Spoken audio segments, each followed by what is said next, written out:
Job सुरक्षा 58 साल तक को लेकर जो है कुछ और ताज़ा जानकारी लेके आए यहाँ। क्योंकि अलग अलग प्रकार से जो है काफ़ी सारे साथियों के मैसेज देखने को मिल रहे थे इस रिगार्डिंग कि सर इसके जो है ऊपर प्रॉपर वीडियो दीजिए और पूरे पूरे जो रूल हैं 58 साल तक की नौकरी की उनके बारे में जो है हिंदी में पूरी पूरी जो है जानकारी दीजिए, जिससे हम भी जो है उसको अच्छे से समझ पाऊँ। तो भाई आपके लिए जो है स्पेशल से वीडियो ले आए यहाँ, और सारे जितनी भी 58 साल तक की नौकरी लग के जो रूल हैं वो सारे हिंदी के अंदर जो है क्या कुछ लिखा गया है आपने जिसके बारे में जानकारी देवांगे। किस रूल में जो है क्या कुछ लिखा गया है और कितने इसके अंदर अनेक्सर हैं वो भी आपके लिए हिंदी में ले आए हैं, और आपको जो है क्या कुछ इसके अंदर जो है लाभ देखने को मिलेगा। उससे पहले अगर आप चैनल पर पहली बार बने तो चैनल को सब्सक्राइब कर लीजिए और बेल आइकन दबा लीजिए, जिससे आने वाली हर काम की जानकारी आपको तुरंत मिल सके। तो इस प्रकार से ये देख लीजिए भाई, ये वाले आपके रूल और रेगुलेशन बनाए गए हैं हरियाणा सरकार के द्वारा। जो भी कच्चा कर्मचारी जिसने अपने जो है 5 साल कंप्लीट कर लिए हैं उनको इनके तहत ही जो है कवर किया जाएगा और इन्हीं के तहत ही आपको जो है हर वो लाभ दिया जाएगा। सबसे पहले तो बात कर लिया भाई, यहाँ पे जो है आपके ये नियम हरियाणा संविदात्मक कर्मचारी सेवा की सुनिश्चितता नियम 2025 जो भाई कहे जाओगे। ये नियम 5 अगस्त 2025 से जो भाई लागू समझे जाओगे। यानी कि ये जो नियम आपके 5 अगस्त 2025 से जो भाई लागू हो चुके हैं। इसके अंदर जो भी जो मेन चीज़ें हैं, जैसे संविदात्मक जो भाई सेवा वर्ष के से अभी पुराए होगा 365 दिन की अवधि जो है मानी जाओगी आपकी 1 साल की, और 365 दिन में जिसकी अवधि के दौरान कम से कम 240 दिन के लिए जो है आपने काम कर लिया हो तो आपका पूरा 1 साल काउंट किया जाएगा भाई। यानी कि 240 दिन आपको वर्किंग होना चाहिए वहाँ पर। संविदात्मक सेवा के किसी भी वर्ष के अधिनियम को सेवा की सुनिश्चितता का जो है लाभ देने के दौरान अनदेखा नहीं किया जाएगा। यानी कि जो भी आपने जो भी अपना किसी भी डिपार्टमेंट में काम किया है उसको अनदेखा नहीं किया जाएगा। जहां संविदात्मक सेवा आंशिक रूप से निम्न पद पर और आंशिक रूप से उच्च पद पर थी, बशर्ते उस वर्ष के दौरान कम से कम आपने 240 दिन जो भाई काम प्राप्त कराया हो। ठीक है, यानी कि 240 दिन आपने काम कराया हो, किसी भी पोस्ट पर कराया हो, चाहे उच्च पद हो या फिर जो भी निम्न पद हो गए। उसी प्रकार से जो भाई जहाँ किसी भी वर्ष के दौरान संविदात्मक जो भाई कर्मचारी को वर्तमान में कार्यरत है के लिए जो भाई विचार भी किया जाएगा, जिस पर वह वर्तमान में जो कार्यरत होगा, जो भी पद आपका होगा उसी के तहत जो भाई आपको जॉब सुरक्षा के अंदर जो है कवर किया जाएगा। संविदात्मक सेवा के वर्ष की गणना के लिए विचार में लाया जा सकेगा भाई। जहां संविदात्मक सेवा आंशिक रूप से हरियाणा सरकार के किसी विभाग या आंशिक रूप से हरियाणा सरकार के अधीन किसी बोर्ड, निगम या प्राधिकरण में जो वे किसी पद पर रही हो तो कुल समेकित सेवा की गणना संविदात्मक 5 वर्ष जो वे सुनिश्चित करने के प्रयोजन से की जाएगी। यानी कि भाई कोई भी आपने किसी भी बोर्ड में, निगम में या प्राधिकरण में जो भी काम कराया हो तो वह जो भी आपकी जो है टोटल काउंट करी जाओगे। जहां कोई कर्मचारी नियमित आधार पर प्रारंभिक रूप से नियुक्त किया गया था किंतु बाद में उसकी सेवाएं हरियाणा कर्मचारी चयन आयोग द्वारा मेरिट सूची की समीक्षा रद्दकरण के कारण जो है रद्द कर दी गई, संविदा नियोजित या फिर तैनात किया गया था तो नियमित आधार पर उसी पिछली सेवा की गणना नियमित या संविदात्मक सेवा के मध्य विराम की अवधि को निकालते हुए संविदात्मक सेवा के 5 वर्ष सुनिश्चित करने के प्रयोजन के लिए की जाएगी भाई। यानी कि बीच का जो आपका टाइम पीरियड जो गैप हो गया होगा उसको छोड़कर आपकी जो भी काउंटिंग सर्विस होगी वो कैलकुलेशन करी जाओगी भाई। उसके बाद में प्रत्येक संविदात्मक कर्मचारी के पात्र संविदात्मक कर्मचारी के रूप में विचार किए जाने के लिए जो भाई इन्होंने अनेक्सर ख लगा रखा है उसके तहत जो भी आवेदन प्रस्तुत करना होगा, जो भी इस प्रकार के हैं भाई। फिर चौथा पॉइंट आ जाए भाई आपका कि कोई भी व्यक्ति जिसके जीवित पति पत्नी वाले व्यक्ति से विवाह कर लिया है या विवाह की संविदा कर ली है या जिसके पति पत्नी के जीवित होते हुए किसी अन्य व्यक्ति से विवाह कर लिया है या विवाह की सुविधा कर ली है तो इस अधिनियम के अधीन सेवा सुरक्षा के लाभ के पात्र नहीं होंगे भाई।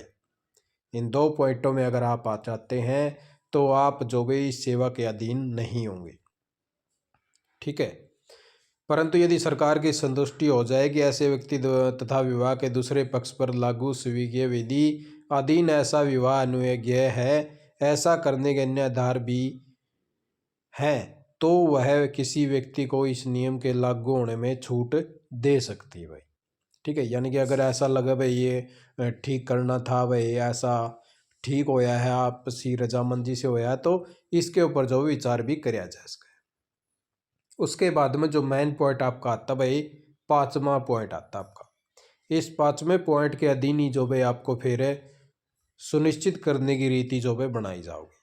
सबसे पहले तो आपको जो भाई यदि समक्ष पद की पहचान हो जाती है जिस पद पे आप हैं और संबंधित सरकारी संगठन द्वारा वित्त विभाग को दिनांक 16 अगस्त 2024 से जो भाई प्रभावी अधिसंख्यक पद जो है सर्जित किए जाने का प्रस्ताव भेजा जाओगा ताकि सुरक्षित कर्मचारी को उस पद पर व्यक्तिगत रूप से समायोजित किया जा सके।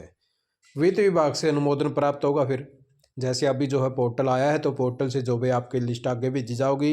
लिस्ट के बाद में जो भी आपका प्रॉपर जैसे आपका देखा जाएगा कि इस पद के ऊपर जो भी इसको अनुमोदन दिया जा सके, तो उसी प्रकार से समुचित प्राधिकारी द्वारा बूथलक्षी प्रभाव सेवा सुरक्षा का आदेश जो है दिया जाएगा। यदि समक्ष पद की पहचान जो है सहज ही नहीं होती अथवा जहां पात्र सुविधात्मक कर्मचारी के पद का नाम पद्धति विद्यमान या स्वीकृत नियमित पद से भिन्न है तो संबंधित जो है सरकारी संगठन द्वारा वेतनमान शैक्षणिक योग्यताएं कर्तव्यों के स्वरूप के सुझाव के साथ नाम पत्ती के साथ जो है 16 अगस्त 2024 से प्रभावी अधिसंख्यक पद के सृजन के लिए जो है प्रस्ताव सरकार को भेजा जाएगा। यानी कि उसके बाद में आपकी जो है सारी चीज़ें देख के आगे जो फिर सरकार को भेजा जाएगा। सरकार वित्त विभाग के परामर्श के जो है समक्ष पद निर्धारित करेगी। सरकारी संगठन से प्रस्ताव के प्राप्त होने पर 90 दिन के भीतर जो भी ऐसे निर्धारण और वित्त विभाग की सहमति सूचित करेगी भाई। समक्ष प्राधिकारी द्वारा अधिसंख्यक पद के सर्जन के बाद जो भी आपका जो अनेक्सर डी उसके अनुसार जो आपको सुरक्षित सेवा के आदेश जारी करे जाओगे। तो इस प्रकार से जो भाई आपकी जो है सेवा सुरक्षा जो भाई इनके ऊपर पॉइंट के ऊपर टिकी हुई है और इनके हिसाब से आपकी जो भी फिर आगे कार्रवाई होगी। जैसे अभी आपका पोर्टल आया है, इस पोर्टल के हिसाब से आपकी जो है अप्रूवल बन के जाओगी और फिर जो भी आपको एक मर्ज कराया जाएगा, यानी कि आपकी प्रॉपर डिटेल निकाली जाओगी, सैंक्शन पोस्ट भी होंगी, तो बहुत सारी जो है चीज़ें इसके अंदर आएंगी। यदि किसी सरकारी संगठन के सुरक्षित कर्मचारी अधिशेष रह जाते हैं तो ऐसे कर्मचारी की सूची किसी अन्य सरकारी संगठन को अपेक्षा अनुसार उसके जो है संयोजन के लिए सरकार को भेजी जाओगी। मान लो अगर कोई कर्मचारी रह गया भाई, वो सुरक्षित तो है लेकिन वहाँ पे जगह नहीं है, तो ऐसे कर्मचारी की भी जो है सूची किसी अन्य सरकारी संगठन को जो है वहाँ पे संयोजन के लिए भेजी जाओगी। नियुक्ति जो प्राधिकारी होगा किसी सुरक्षित कर्मचारी को लोक हित में हरियाणा राज्य के भीतर भी और बाहर भी किसी भी स्थान पर किसी भी समय जो है प्रतिनियुक्ति या स्थानांतरित जो है किया जा सकेगा। प्राथमिक निर्धारण हेतु जो है अधिसंख्यक पद की स्वीकृति के समय पर वित्त विभाग द्वारा स्वीकृत वेतन सत्र के न्यूनतम 5%, 10 और 15% जैसी स्थिति की दर पर वर्दी जोड़ने के बाद में इस प्रकार के आंकड़े जो अनुल्लंघन गैर में देखे को उसके हिसाब से जो भी इनको जोड़ा जाएगा। तो उसी प्रकार से आपको जो भी इसका भत्ता भी दिया जाएगा। और उसी प्रकार से आगे जो भी आपका 9वां पॉइंट आ जाता है आपकी वेतन वर्दी के हिसाब से। भाई आपकी जो वेतन वर्दी होगी वो 1 जनवरी या 1 जुलाई होगी भाई, जिस प्रकार से जो भी प्रत्येक कर्मचारी की बढ़े। वहीं पे जो भी बात करा इस 9वें पॉइंट में एक और देर क्या भाई, आपकी जो वेतन सत्र के 2 साल होंगे, सत्रों के बीच में निर्धारित किया जाता है कि ऐसे मामलों पर प्रथम वार्षिक वेतन ठीक आगामी सेल सत्र तक की राशि के बराबर जो है अनुग्रह होगा। 1 जनवरी 2025 से जो है नियमित कर्मचारियों के लिए राज्य सरकार द्वारा समय समय पर जो महंगाई भत्ता दिया जाओ, जिसको डीए बोलिया जाओ है, वर्दी के बराबर महंगाई भत्ते का हकदार होगा। 31 दिसंबर 2024 तक जो है महंगाई भत्ता अनुदेय नहीं होगा। यानी कि 31 दिसंबर 2024 से पहले जो भत्ता दिया जाता था वो नहीं दिया जाएगा। जो प्रथम जनवरी से होया है नियमित कर्मचारियों का, उसके बराबर के जो भी आप हकदार होंगे। सुरक्षित कर्मचारी नियुक्ति की तिथि के पूर्व उसे पहले जो बन गए दर आकस्मिक जो अवकाश मिले हैं और जो चिकित्सक अवकाश के हकदार होंगे भाई, महिलाओं को उसी प्रकार से जो है 22 जो है अवकाश मिलेंगे। सुरक्षित कर्मचारी की जो है सेवा पुस्तिका सरकार द्वारा समय समय पर जो है अनुरक्षित करी जाओगी। तो इस प्रकार से जो भी आपके जो मेन पॉइंट थे यहाँ तक थे, और उसके बाद में जो भी आपके लिए अनेक्सर आ चुके हैं भाई। इस प्रकार से आपको जो है अनेक्सरों के हिसाब से जो है काउंट किया जाएगा। 5 वर्ष या उससे अधिक की संविदा सेवा की गणना का उदाहरण दे रखा है। सारी जो जानकारी आपको हिंदी के अंदर जो है यहाँ पे प्रोवाइड करवा रखी है कि आपने जैसे जो है 6 मास के लिए कोई चिकित्सा के आधार पर अवकाश कर रखी थी, जिसके लिए मजदूरी का भुगतान नहीं किया गया, तो वो काउंट करनी या नहीं करनी है। तो इस प्रकार से जो है सारी जो है डिटेल यहाँ पे दे रखी है। आपने जो है भाग 1 के तहत काम कराया था पॉलिसी 1 में, या पॉलिसी 2 में कराया था, अथवा हरियाणा कौशल निगम से किया रहा था, या संबंधित सरकारी संगठन के रूप में आपने जब से काम कराया है, तो उसकी जो है इस प्रकार से गणना यहाँ पे कर रखी है। अब जैसे अलग अलग प्रकार से जो भाई यहाँ पे चिकित्सा इतने दिन की रही तो उसको काउंट नहीं करना, और उससे आगे जो भी आपने इतने दिन काम करे 240 दिन से अधिक के मजदूरी प्राप्त करी, तो उन दिनों को जो भाई 3 वर्ष की संविदात्मक सेवा पूर्ण कर ली गई है।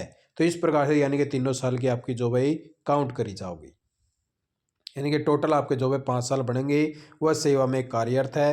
15 अगस्त 2024 तक आप जो है काम करते हुए होने भी चाहिए, और उसके बाद में भी काम करते होने चाहिए, तभी आपको जो भी इसका लाभ मिलेगा। उसके बाद में जो भाई यहाँ पे नेक्सर 2 भी समझा दिया है, इसके हिसाब से अगर है तो ऐसे जोड़ी जाओगी, और फिर जो भाई आपको इसके तहत जो है टोटल आपकी कैलकुलेशन भी करी जाओगी, और आपके द्वारा जो है एक पत्र भी लिखा जाएगा इसके माध्यम से कि इतने इतने दिन जो है हमने इस पद के ऊपर जो है काम कराया था। और अलग अलग आपका विभाग भी दे रखा है। अब जैसे यहाँ पे स्वास्थ्य विभाग था, और उसके बाद में आपकी जो भाई विराम लग गया, फिर आप जो है कृषि विभाग के अंदर आ गए, फिर ये भी जो है आपकी टोटल काउंट करी जाओगी।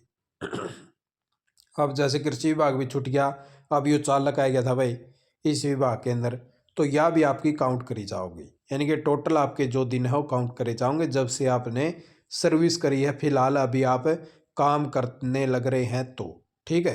तो उसके बाद में जो भी अगली आपकी बताई गई है, पूरा ये जो भी परफॉर्मा भर के आपको जो है जमा करवाना था। अभी पीछे जी बहुत सारे भरवाए गए थे, और उसके बाद में जो भाई ये परफॉर्मा है आपका, यहाँ पे आवेदक का नाम है, यदि इस अधिनियम के अधीन आता है तो भाई किस प्रकार से उसको जो है सैलरी भत्ता दिया जाएगा, तो उसके अनेक्सर आ चुके हैं। प्रॉपर जो भी हिंदी के अंदर जो है सारी चीज़ें यहाँ पे प्रोवाइड करवा रखी हैं, आप इसको अच्छे से समझ पाओगे।